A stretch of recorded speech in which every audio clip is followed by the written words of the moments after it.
This is Lara Henares making your day with part 51 of Philippine history. Chapter, EDSA showed the way for the rest of the world.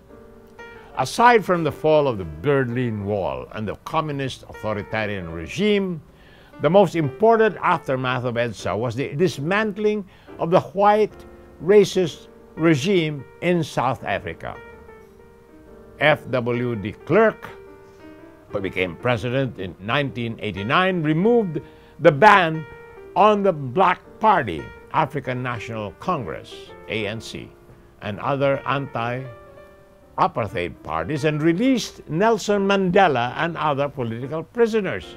All remaining apartheid laws were repealed in 1991 in the aftermath of EDSA, and an interim constitution ending white rule was completed in 1993. A multi-party transitional government council was formed, and the first elections open to all races were held in April 1994.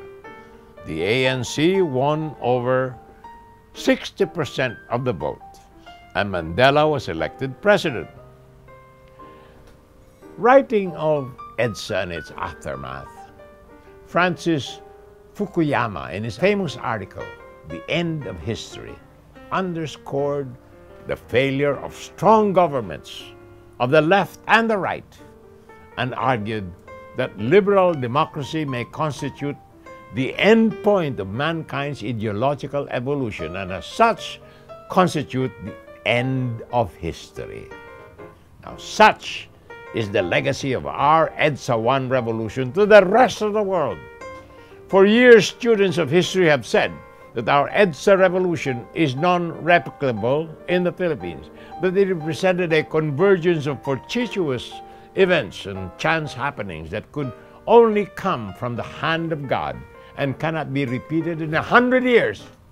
Other countries have tried it, they say, but could not replicate it without violence. More about this after these messages. This is Lara Henares making your day with part 51 of a book I wrote on Philippine history. Chapter, EDSA showed the way for the rest of the world. Ha!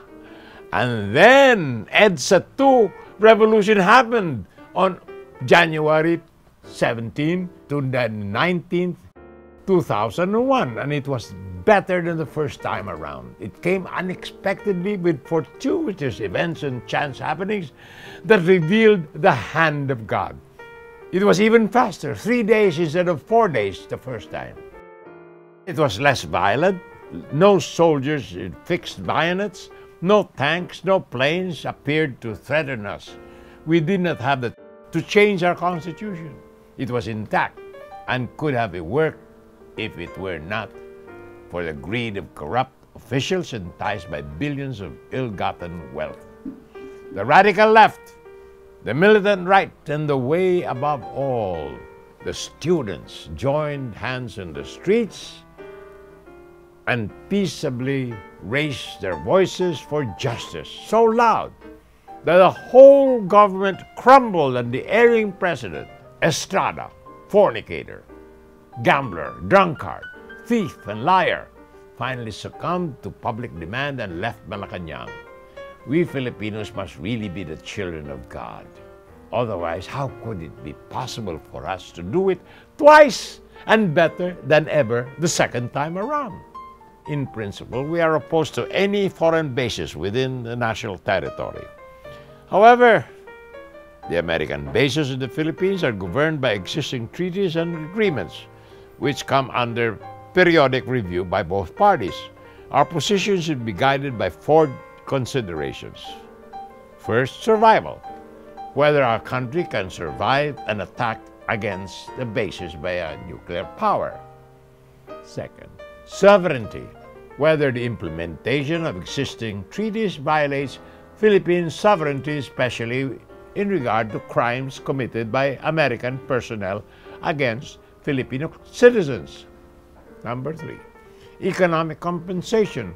Whether the base's rental really compensates for the social costs of maintaining the bases. The spread of venereal disease, the abandonment of common law wives and illegitimate children, the smuggling of PX goods that compete with locally produced products, the proliferation of illicit drugs. Number 4, security. Whether the bases contribute to the security of the Philippines against external aggression or serve as an outpost of continuing colonial influence in our internal affairs. We must be reminded that the Philippines cannot unilaterally repudiate a treaty without incurring the enmity of a powerful nation, the United States. But a proposal to move the bases to Tawi-Tawi or Batanes away from population centers may be considered.